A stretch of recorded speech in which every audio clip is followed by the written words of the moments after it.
Monetised হওয়ার পর আমি যে ব্যাপারটা খেয়াল করছি যে তারা ব্যক্তিত্বহীন আচরণ করছে কিছুটা। এই গল্পটা একেবারে বাস্তবধর্মী একটা গল্প, যেমন আমরা বস্তিতে শ্যুট করছি।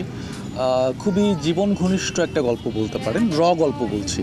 এই গল্পে প্রধান চরিত্র জুনায়েদ বুগদাদি প্লাস রিয়ামণি।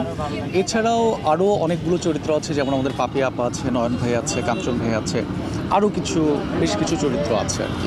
আচ্ছা, গল্পটা কিভাবে আমার মাথায় এসেছে এটা খুবই ইন্টারেস্টিং। মানে আমি সম্প্রতি দেখতে পাচ্ছি যে ফেসবুক মনিটাইজড হচ্ছে।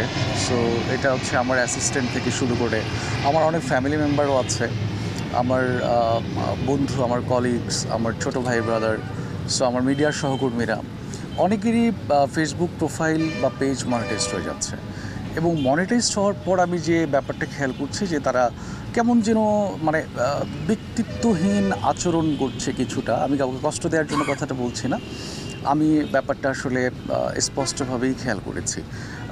যে ব্যক্তিটা হয়তো আগে শুধু তার কাজের আপডেট দিত, সে হচ্ছে এখন ফুচকা খেতে গেছে কিংবা অমুক করছে তমুক করছে, সেটা নিয়েও একটা পোস্ট করছে, ভিডিও দিচ্ছে।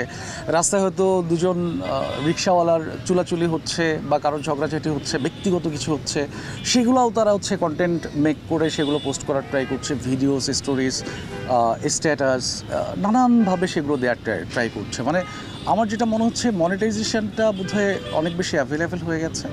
ফলে হচ্ছে যে সবাই ডলার কামানোর জন্য একটা সবার মধ্যে প্রবণতা তৈরি হয়েছে এবং যা তা ধরনের কন্টেন্ট তারা করার ট্রাই করছে। সো এইটা আমার কাছে খুব একটা দৃষ্টিনন্দন মনে হয়নি। সো ওখান থেকে আমার মাথায় কনসেপ্টটা আসে, আইডিয়াটা আসে যে এরকম একটা কিছু নিয়ে হয়তো কাজ করা যেতে পারে, যে মানুষ ভাইরালের নেশায় কিংবা এই ডলারের নেশা বা Facebook page, YouTube channel monetised হয়ে গেছে, ডলার কামাতে হবে, এজন্য যা তা ধরনের কন্টেন্ট দিতে হবে, এই নিষ্ঠার উপরে বেস করেই আসলে গল্পটা আমি করছি। আর রিয়ামণির সাথে হচ্ছে আমার এর আগে একটা কাজ হয়েছে, খরগোশ নাকি লাভার্স। ওই কাজটাও ইমপ্রেস টেলিফিল্মের ছিল, চ্যানেল 8 ছিল। কাজটা খুবই ভালো গেছে। ফলে আমার প্ল্যানিং ছিল এরকম যে রিয়াকে নিয়ে আমি আরও একটা কাজ করব, যেমন এই কাজটাও ইমপ্রেস টেলিফিল্ম কিংবা চ্যানেল 8-এরই একটা কাজ। সো রিয়া মাথাতেই ছিল।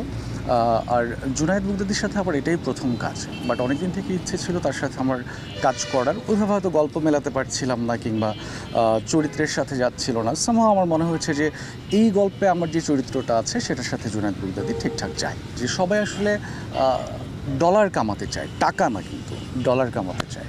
সো কন্টেন্ট ইউজুয়ালি তো আসলে আমরা শুধু টেলিভিশন স্ক্রিনে এখন দেখি না, আমরা আলটিমেটলি ফোনেই দেখি, ইউটিউবেই দেখি, ফেসবুকেই দেখি, বা নানান ধরনের যে অনলাইন প্ল্যাটফর্মগুলো আছে এখান থেকেই দেখি। আর অনলাইন থেকে ডলার কামানোর যে প্রবণতা, আমার মনে হয় ওখান থেকেই সবার মধ্যে ভাইরাল একটা ব্যাপার চলে আসছে। যেমন আমরাও যখন কাজ করি ভাই, আমাদেরকেও আসলে একেবারে গঠনমূলক গল্প নিয়ে কাজ করাটা একটু কঠিন। মানে আমি সবসময় সেই চেষ্টাটাই করছি। আমার অনেক নির্মাতা ভাই বন্ধু, প্রযোজক, প্রযোজনা প্রতিষ্ঠান কিংবা শিল্পী যারা আছেন আমাদের, সবাই চেষ্টা করছে, বাট এর মধ্যেও আসলে এই পুশটাই বেশি, এই প্রবণতাটাই বেশি যে ভাইরাল কিছু নিয়ে কাজ করেন, গল্প হিট হইতে হবে, ক্লিক বেজ হইতে হবে, ক্লিক বাইট কিছু থাকতে হবে। সো এটা আসলে আমার মনে হয় বর্তমান সময়ের একটা ট্রেন্ড বলতে পারেন, এখান থেকে আসলে বের হয়ে আসা উচিত। দেশে দেশে সবার সাথে দ্য নিউজ।